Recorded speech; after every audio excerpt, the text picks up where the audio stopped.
Hello Anglophonians and welcome to another episode where we take a look at European comics.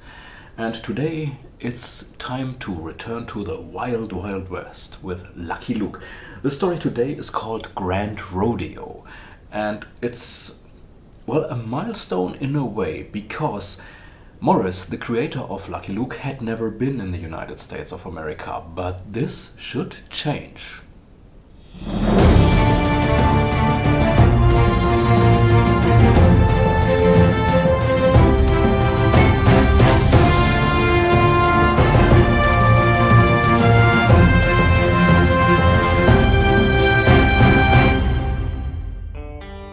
On his way through the Wild West, Lucky Luke passes a town called Navajo City.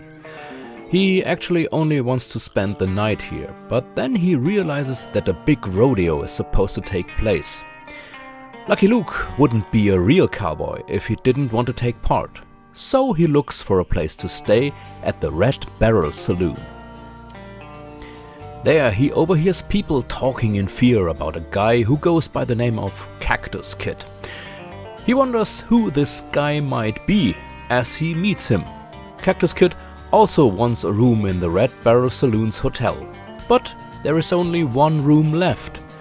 Cactus Kid proposes a bet. He tosses a coin, heads give him the room, tails give it to Lucky Luke. Cactus Kid wins, but Luke notices that the coin has a head on either side. A brawl then breaks out, which Lucky Luke wins. Then he gets the room. Cactus Kid swears revenge. The next day is the rodeo, with familiar competitions like riding a wild stallion, capturing a calf, riding a bull, and so on. It turns out that Lucky Luke and Cactus Kid are almost evenly matched, but only almost, because Lucky Luke is better. This only increases Cactus Kid's anger, and he tries to sabotage the competitions with dirty tricks. But Luke gets it and foils the sabotage. When the rodeo ends and Lucky Luke is declared the winner, word broke that Cactus Kid robbed the bank and is now on the run with several $1,000s. The whole Navajo City community is chasing after him. And of course, Lucky Luke. Grand Rodeo was first published in Spirou Magazine as a serial from May to September 1948. The story is 18 pages long, not as long as the books that would later tell the adventures of Lucky Luke. In the story, Maurice once again clearly shows how skilled Lucky Luke is at everything. With that, Luke walks the line between hero and superhero. The style in which the drawings are made has finally departed from the original style, which was very reminiscent of animated cartoons. The scenery has also changed from generic Wild West backgrounds to detailed depictions of landscapes and buildings. 1948 was a year of new beginnings for Maurice.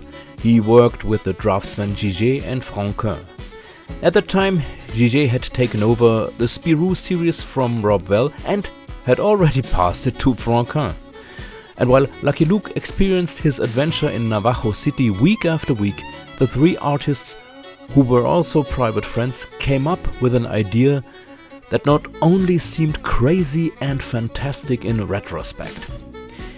To travel to the USA for a longer period of time and get rich there. Today, it is no longer possible to trace who exactly had the actual idea of starting the journey, but the three friends worked out the plan from spring 1948. Each of them wanted to make the trip for different reasons. Gigé worried about the future of Europe after the end of World War II and the unstable conditions it caused.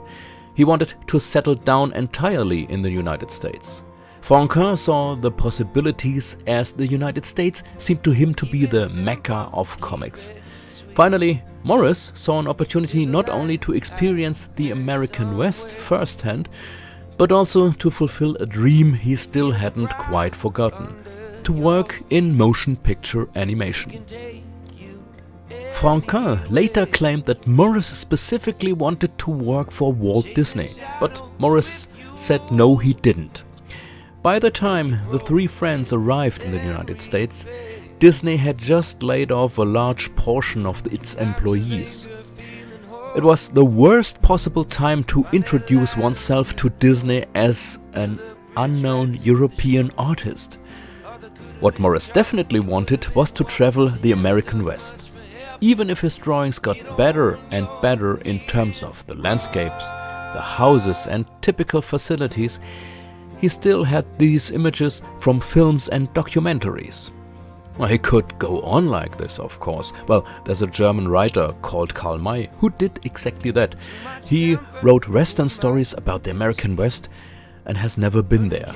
Well, but Morris felt the only way his stories could benefit was to see for himself on the ground what was there.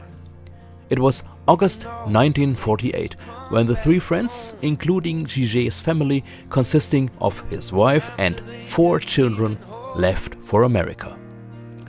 However, for the sake of completeness, it must be added here that the community of draftsmen who worked at Giget's house in Waterloo, Belgium, actually consisted of 4 people. Alongside Giget, Franquin and Morris, there was Willy Maltet, known by his pseudonym Will. Best known in the Franco-Belgian area is his work on the series Tif Étendu, which he was to begin in 1948. However, by the time plans for the trip to America were being formed, he had no regular income and his mother was chronically ill. So he stayed in Europe. So, working on the next Lucky Luke story, Morris was doing it remotely. But no sooner had the 3 friends and Giget's family arrived in the USA than problems arose. These problems were due to the fact that the 3 had been too naive when planning their trip. But that will be reported next time. So yeah, this is the ongoing story, and Lucky Luke should only improve from these experiences that Morris had in the real Wild West. So see you next time.